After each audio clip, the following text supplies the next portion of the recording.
tardes. Estamos en una edición especial del programa Entre Líneas. Estamos con el profesor Carlos Mata, investigador y secretario del Grupo de Investigación Siglo de Oro de la Universidad de Navarra. ¿Cómo estás, Carlos? Muy bien, muchas ¿Cómo gracias, has llegado a Braulio. Chile? Estupendo, siempre es un gusto volver ¿Sí? por aquí. Qué bueno. Ya qué bueno. sabes que yo soy medio chileno, Sí. chileno consorte, hijos chilenos, así que siempre es un gusto volver por este país hermano y amigo. Bueno, y muchas gracias por haber venido al programa. Por supuesto. La idea es conversar hoy día un poquito del teatro del siglo de oro español y sobre todo contrapuntear sus características, el modo en que se desarrolló con el teatro isabelino, que son muy coincidentes en periodificación y eso.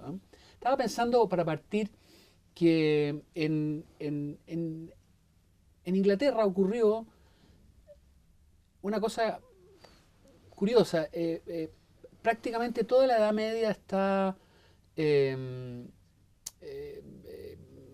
presente en la Edad Media un teatro de carácter religioso, moral, los morality plays o los mystery plays, muy parecidos a los autos sacramentales, un teatro muy rígido, muy monolítico, muy arquetípico, y de pronto explota el teatro moderno o de la modernidad temprana, podríamos decir, ¿no? Y entiendo que en España pasa algo similar. ¿Hay alguna causa que uno pueda rastrear a ese fenómeno?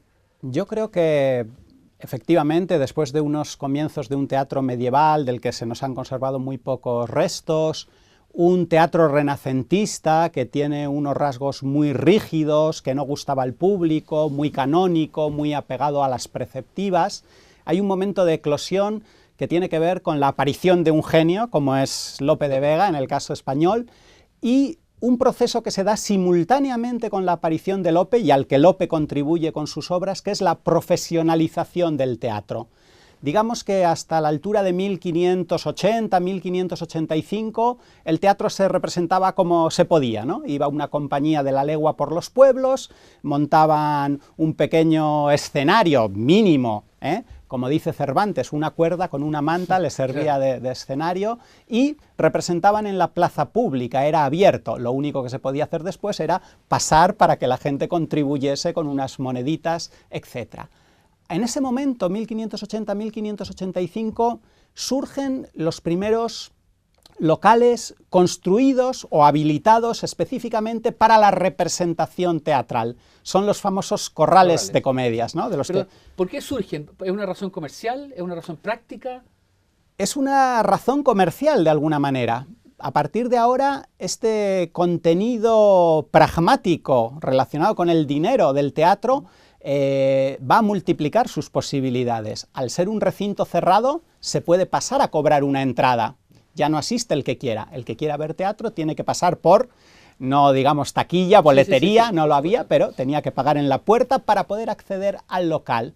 Y luego tenía que pagar otro poquito más según el tipo de localidad de la ubicación en la que se quería acomodar.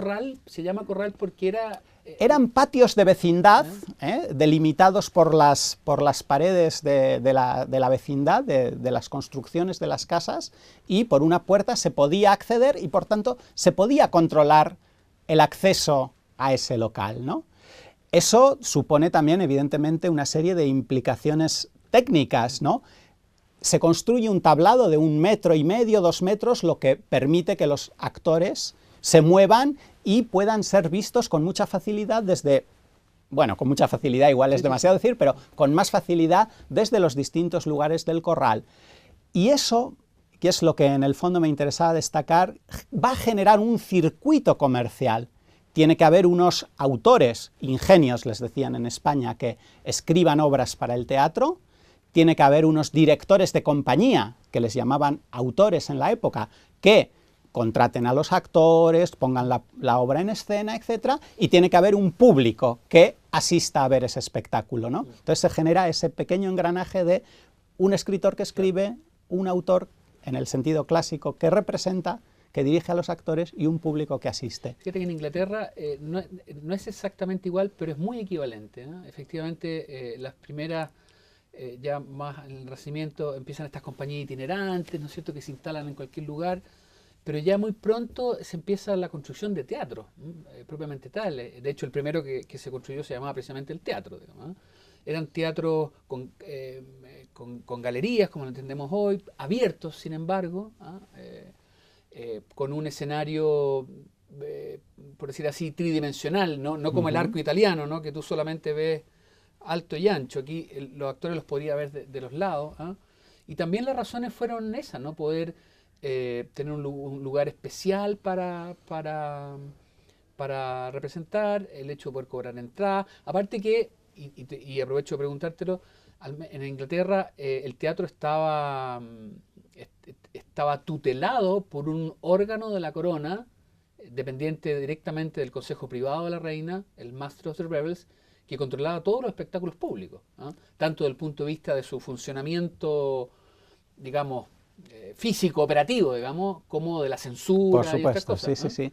Claro, y en el caso de España eso existe también, y existe un componente muy importante relacionado también un poco con el dinero que hablábamos antes, que era que algunos de los corrales, algunos de los lugares para la representación teatral estaban gestionados por hermandades, cofradías piadosas, de forma que una parte de ese dinero que se recaudaba iba para beneficio de viudas, enfermos, etc. Y este será un argumento muy importante porque se va a producir enseguida un debate muy profundo y muy fuerte sobre la licitud del teatro, ¿no? El teatro representa cosas lascivas, claro, historias amorosas, eso corrompe las costumbres. Van a surgir los moralistas más severos que van a decir el teatro es malo, no permitamos la representación del teatro.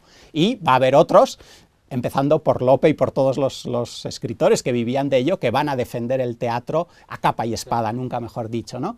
Entonces, un argumento muy importante que van a tener los defensores de la práctica teatral va a ser, no, es que si cerramos los teatros estamos cortando un suministro de dinero que está llegando para obras pías, para hospitales, para enfermos, para socorro de viudas, de huérfanos, etc. Es muy curioso. Bueno, en Inglaterra las compañías se constituían como tales, eran verdaderas compañías. Incluso el estándar era que la compañía era dueña del, como fue por lo más la compañía de Shakespeare, primero los Chamberlain Men y después los Kingsmen, pero también los propietarios del Swan y otros teatros. La compañía era dueña del teatro físico en distintos porcentajes, ¿no es cierto? No todos con los mismos porcentajes. Todos actuaban, todos hacían labores de administración. Había uno o más dramaturgos al interior de la propia compañía, o sea, eran verdaderas empresas, digamos.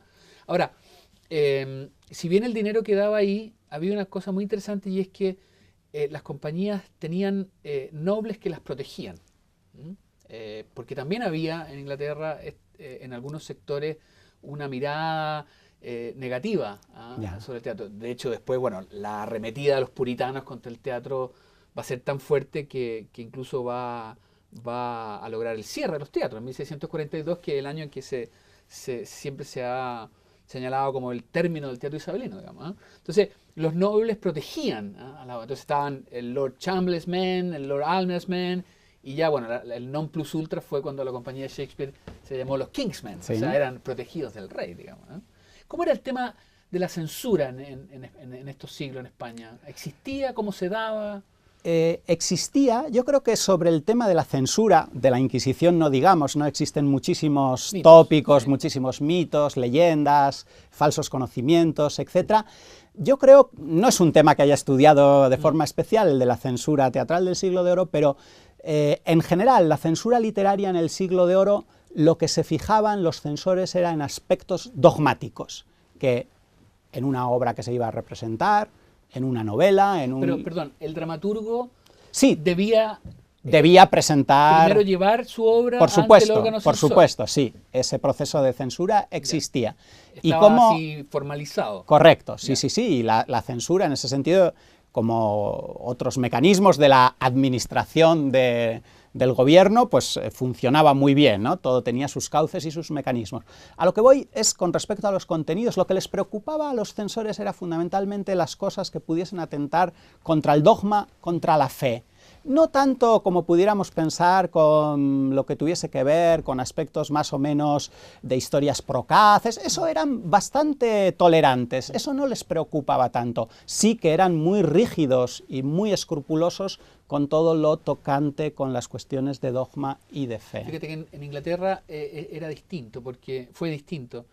Este órgano, el Master of the Rebels, podríamos decir que censuraba por una razón vicaria. Me explico. Era el ente que otorgaba la licencia que permitía la representación. ¿Ya? O sea, para poder representar debía obtenerse una licencia. Pero claro, el proceso de obtención de la licencia implicaba que este personaje revisara la obra, Ya. incluso pudiera hacer modificaciones.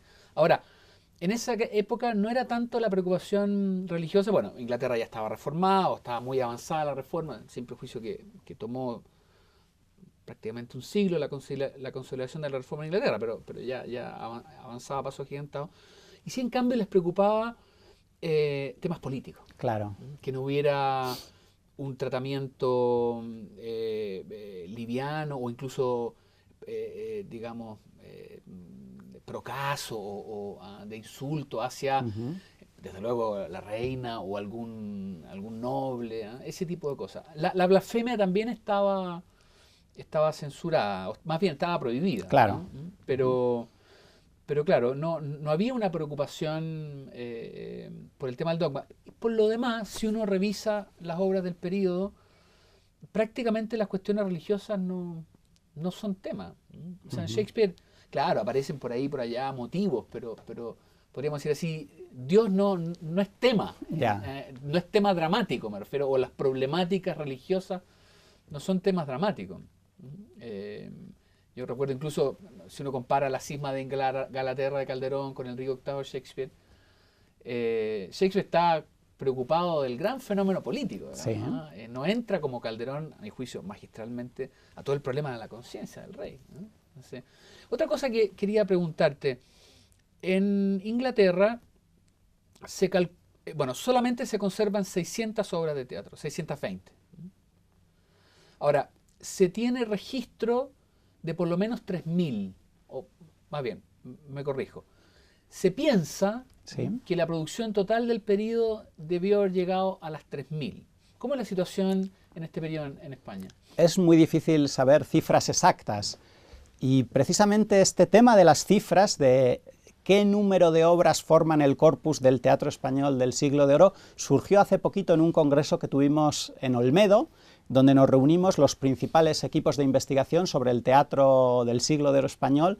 Nos reunimos allí para un congreso en julio pasado y surgió, en uno de los debates de las mesas, surgió este tema de las cifras, ¿no? De Lope de Vega, por ejemplo, se conservan 400 y tantas comedias y evidentemente debieron de ser bastantes más, ¿no? 700, para 800... que el público compare, 400... Shakespeare se conservan 38, aunque indiscutidas 36. O sea, estamos hablando de 10 veces más. Claro, de Lope estamos hablando de en torno a unas 400, 430 de atribución segura, más luego las atribuidas, las problemáticas, etc. De Calderón se conservan 100 y tanto. Lope de Vega en un conocido verso dice 1500 fábulas admira, como si hubiese escrito 1500, ¿no? Y ya sabíamos que él también se jactaba de poder escribir una pieza y que en horas 24 pasaban de las musas al teatro, es decir que... Pero hagamos un cálculo. ¿Cuál se estima el periodo productivo de Lope? ¿Cuántos años son? Bueno, pues desde finales del siglo XVI hasta Lope muere con las botas puestas en 1635, son aproximadamente 10 obras unos por año. 45 años de producción teatral, sí, puede ser perfectamente. Podían escribir perfectamente una pieza en un mes y Lope de Vega, si ponía la pluma a correr, pues podía, no sé si llegar a esos extremos de en horas 24 pasar de las musas, de su mente al teatro, a la representación, pero casi, ¿no? Hay aquí factores muy importantes relacionados con esto, ¿no? Estos escritores vivían de lo que escribían, tenían que poner la pluma a funcionar. Y en el caso de Lope de Vega, y con esto enlazo con una pregunta que me habías hecho antes, es ese motor que galvaniza todo este proceso teatral, ¿no? Lope de Vega es ese autor genial que es capaz de dar a una compañía teatral aquello que necesita, en el tiempo exacto en que lo necesita y ajustándose a esas necesidades de esa compañía. Imaginemos un caso hipotético, que la compañía tiene 4 actores masculinos y 2 damas, pues Lope es capaz de escribir una obra que tenga los papeles exactos. Perfecto, para que la compañía no tenga que hacer grandes cambios y modificaciones. Otra cosa es que el autor, el director teatral, podía hacer, porque compraban el texto y ya pasaba a ser propiedad de la compañía, ya no era de Lope.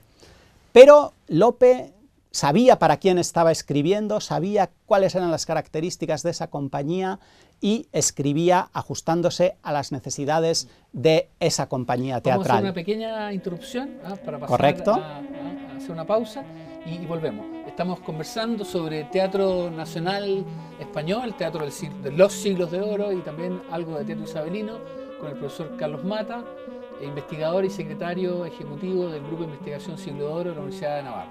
Volvemos en unos momentos.